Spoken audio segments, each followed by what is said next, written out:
Hello, good morning, good evening, greetings and salutations. Welcome to another episode of Into the Shadows. Tonight, we're going to be discussing how to cut back on negativity in your home and hopefully keep down the little squabbles that happen on Christmas Day during your Christmas feasts. If your family was anything like mine, 9 times out of 10, somebody has to argue about something. One way to stop this, if you live where it's legal, is to mix THC butter into all your desserts. That's just a joke. Don't really do that. Although it would be an interesting sight if you do that. How about getting it on camera? Okay. Things in a home can actually cause negativity. Bad energy, negative energy is not good. So you got to get rid of this as many times as possible. I like to do it once a month. I've been a little lacking here lately. I'm going to have to get back into doing it more often. First off, you want to remove clutter. I know that's a gimme. Most people keep very clean homes. I try to. Uh, I do slip up from time to time and miss things and don't get them done when I should, but I get them done most of the time at a pretty good pace. Energy remains in objects, especially old ones. And cleaning not only lifts the dirt away, it lifts the negative energy away. And you got to know, cleaning off your counter, you always have that really good feeling once you're done. Yeah, that's the point. Next, you can burn incense. Fragrant smoke, it not only makes the house smell better, it also restores life to a dull place or dull space. It also elevates energy levels and creates a calm and serene atmosphere. Best to do this once the house is actually cleaned. And not to stick on the cleaning too much, but there is a reason that they call it spring cleaning when you come up to the spring. Out with the old, in with the new. It gives a better atmosphere with burning the incense. Pick a good one that doesn't offend people's nose, something mild. I like to use dragon's blood. I love sandalwood, but unfortunately, some people do not like the smell of sandalwood. Uh, Lavender works very well. If you've got a lavender incense, it really helps. Um, if it's possible to do so, and you're not going to freeze yourself to death doing so, it's good to open the windows and let in fresh air because stagnant air also breeds negativity. Having old air in a home will cause people to feel stagnant. Uh, so you want to open the windows and allow nature to blow all the negativity out and bring the fresh air in. If you have antiques in your home, they hold a lot of energy. And depending on who owned it before you, depends on what kind of energy that would be. The best thing you can do with antiques is to properly care for them, clean them, and release that energy. Cleaning antiques will actually help a lot. And then you get into the other part. You want to make sure the pieces are clean. If something in your home is broken, repair it or discard it. Broken items in a house, bad feng shui. They retain negative energy, they retain broken energy, and they cause the energy in the home to be broken. So, getting rid of any broken items or repairing them is as quickly as possible is the best thing you can do because it will actually hold energy, and you don't want that. You want to smudge a home. I use dragon's blood infused sage for the most part as much as possible because it's got a more pleasant smell to it. And a white pillar candle. You want to make sure to cover all the door frames, windows, closets, cabinets um, as you go, because these are known as the in-betweens. And any energy left in those areas can cry out to negative entities. Go from back to front or vice versa, having a window open to allow the sage to go out once you get to that area. Cover every corner with the smoke and use the candle to light all dark areas, as negativity will run from the smoke and the candle's light.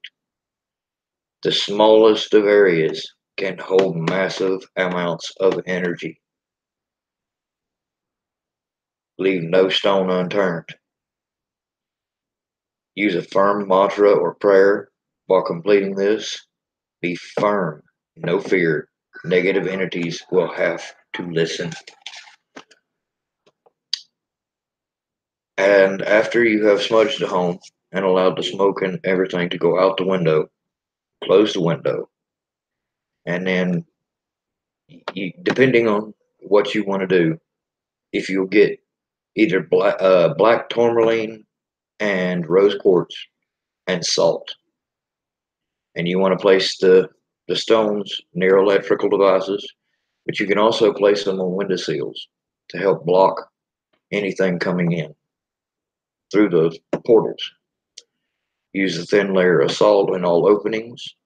That'll also keep out anything that could come in those portals.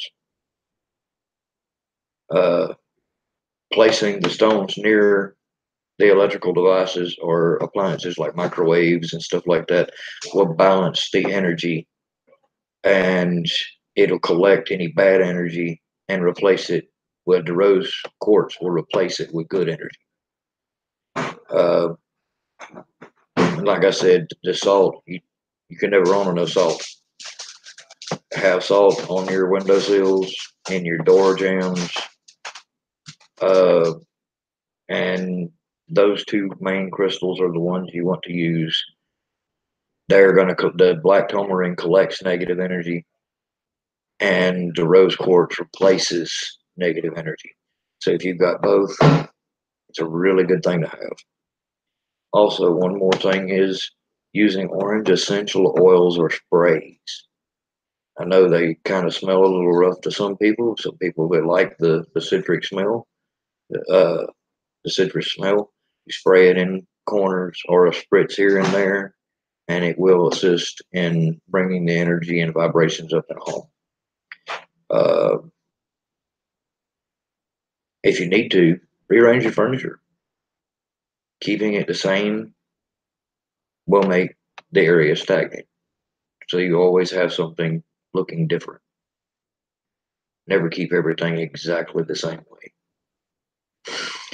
Um, and last but not least, you want to take a bell, most of the time a silver bell, and you want to go from each corner and each doorway and window in the house, closets, everywhere, and just ring the bell, because the tone also will cause a focus of positive energy that will negate any negative energy that's left in there.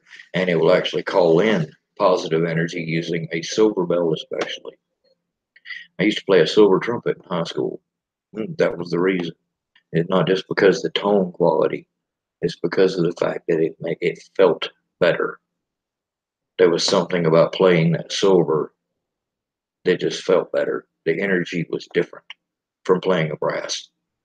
Um, and if you know how or know a priest that can do it for you, get some holy water. Some blessed water, sprinkle in each room. Best thing you can do. That'll cut negativity out of your home in a hurry. Um, the things that I'm talking about are pretty much, you can find them just about anywhere. In fact, the sage, you can go to Spencer's at the mall. They now sell sage packages. They also sell healing stone packages that have all the different stones in them. You can go to most flea markets. I don't know if many of y'all know what a flea market is. I don't know if they're covering the country or just in the South. But it's like a farmer's market with a whole bunch of stuff. You'll find antiques and just about everything else, but a lot of them have these stores in them now down here that are selling mystical objects like the stones and the sage and different types of incense and essential oils for you to use in cleansing homes and the candles and all of that. You can just about find them anywhere these days, and they're not very expensive. You can pick them up just about everywhere. Uh, the main thing you have to remember is if you have something in your home that feels negative, the main thing is to be firm. If you show fear or you're timid about it, you will not get rid of it. You have to be firm, and that's all there is to it. Have to believe, and you have to have faith in your own self and your words. The pen is mightier than the sword, but this word is mightier than the pen. Always remember that because it's a fact. And like I said in Mysterious Forces with Natasha Nix last week, you absolutely have to be firm when speaking. Some of these books we were talking about, like the Necronomicon, it may not work for one. The next one picks it up, might call a watcher. Be careful what you read aloud because the things you speak can bring it into reality. You have to be careful. If you're reading a book like that, don't read it out loud unless you know what you're doing. Unless you're sure you want to do this. Because with the Watchers, if you don't call them the right way, they're going to attack you. Not the other way around. Not going after or helping you, they're going to attack you. So always be careful what words you use. Always be careful what you read aloud. And by all means, cleanse your home as many times as possible, as frequently as possible, to cut back on any negative energies. It will help. Now, I'm just doing a short episode tonight. I do want to shout out to Mysterious Forces with Natasha Nix. Had an excellent interview with you. Thank you very much for your time.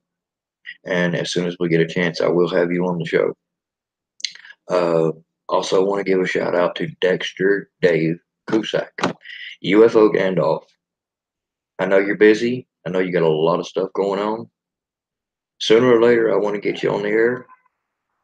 Uh, really do.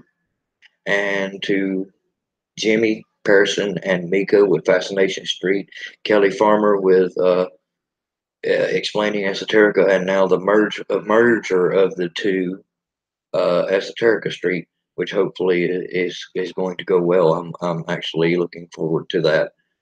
Y'all all have a Merry Christmas, as merry as possible. And I promise you, if you do the things that I have said in your home, you will cut back on the squabbling and fighting that goes on at your Christmas dinner table. Like I said, if your families are anything like mine, it's sometimes you're about ready to have the cops called on you. But y'all have a Merry Christmas, and until next time, I'll be back in the shadows. Good evening.